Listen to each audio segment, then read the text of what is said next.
What's your name? My name is Megan Schleifer. And where are you from, Megan? I'm from Southern Illinois. What were you doing before you came out here?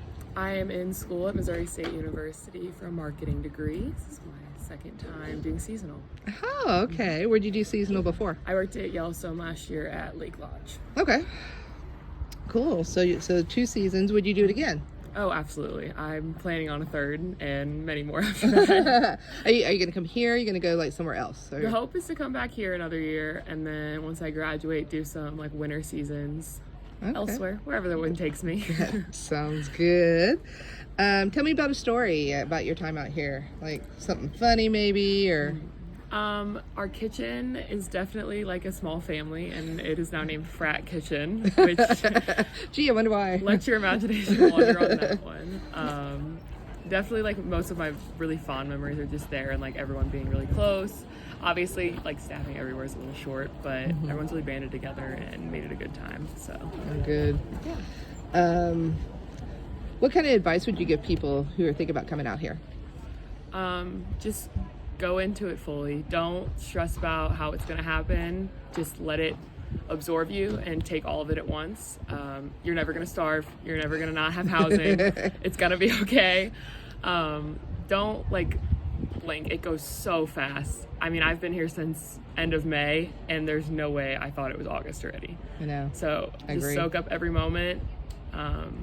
It's still summertime. Just have a good time. Don't stress yourself out. I know we all want to hit certain mileage and like running around and stuff like that, but just enjoy your time with your people. That's cool. That's good. How have you been inspired by being out here? Seasonal has definitely taught me to be independent. Like I said, I know I'm not going to go hungry. I know I'm not going to not have housing, but definitely doing this twice now. I've driven out here by myself this year, so it really kind of forced me to grow up a little bit more, and like I said, just kind of go into it fully and have to trust in myself. I've learned a lot about myself over the last 2 years, just being really far from home, meeting new people. It's definitely just a good like growing experience internally. I think a lot of people have done that and grown up through this. What's been your biggest surprise about being here or doing seasonal or just any of it? I think how much like as a person I've grown, how much I've watched my other like friends grow here. And you don't like think about it too much. When you look back and reflect, you're like, wow, like I got through something crazy like that. And especially after working 2 seasons after a giant pandemic had shut down the world, being like, I did that. Like I helped to do that. That's insane.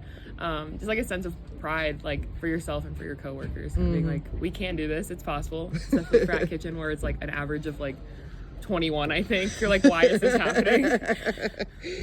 That's so funny. What's been your biggest challenge?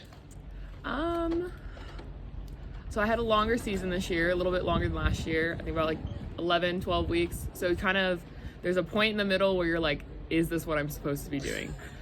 Why am I here? Kind of like, what is your purpose here? And getting through that's kind of rough. There's that 1 week you're like, I miss my family. I miss like civilization a little bit. But I think definitely once you can get through that, you're like, this is amazing. You like take a step back and you're like, I don't need that. I've obviously made it this far. It's incredible just being like humbled, honestly, being like, I've given the opportunity to do this and been blessed to do this twice now. So that's just cool. kind of thinking about it that way. Yeah, there was one day I remembered both Jane and I were like, we're done. We're going home. We're going to pack the car up right now. We're leaving. Yeah, it definitely that mid-season, you're like, why am I doing this? You work a lot of hours, but work hard, play hard. So I agree. Would you change anything? Honestly, no. This summer has gone so much better than I thought it could have. I was a little nervous just being this far out. I worked at a really big property last year, and I wasn't sure if I want to do that again, and I'm glad I ended up at Rising, which is a little smaller. Crazy visitor amounts though still, but I wouldn't change it for the world. Obviously, I wouldn't want to come back again if it wasn't for that. It's kind of like a family here, isn't it? It is like a family. I love it. Maybe dysfunctional sometimes. Yeah, but it works, you know. I agree. What kind of relationships have you formed? I formed some of like the deepest friendships I think that I have in my life currently, just because you live together, you work together, you hike, you do everything together. So it definitely helps that you get along with everyone. That make it a lot less enjoyable if you didn't, but definitely some deep ones. Like I'm driving back with Lydia, who I just met at the beginning of this summer. We're driving together. No, you're doing the same thing. A lot of us are here for the same reasons. So like that deep connection definitely forms pretty early on. That's cool. What's been your favorite hike? Highline Trail for sure. It's not too elevation crazy, but that first like 7 miles to the chalet is just absolutely insane over the road. Yeah, I kind of want to do it again actually right before I leave. So oh, that's cool. Definitely a fun one. It takes you all the way to Swift Current. It's just everything you could ask for in a hike out here. Yeah, I did part of it last week, and it was amazing. So last question, how has this experience changed you? You've kind of touched on it a little bit. Yeah. The independence is just a huge thing. I've always been like pretty independent. My parents are always there for me to like fall back on if I do need help. But this one truly has been like, you're on your own. We can't really help you out here. Do your best. We'll support you. But I think that confidence in my independence now, like I can handle this. I can be an adult. Like I can do this. College is like a little stepping stone kind of like before the big adult world. But like, I think these last 2 summers have truly been like, you can do this now. Like you don't have to wait. You're capable of handling this. That's pretty awesome. Yeah. Well, cool. Thank you, Megan. Thank you.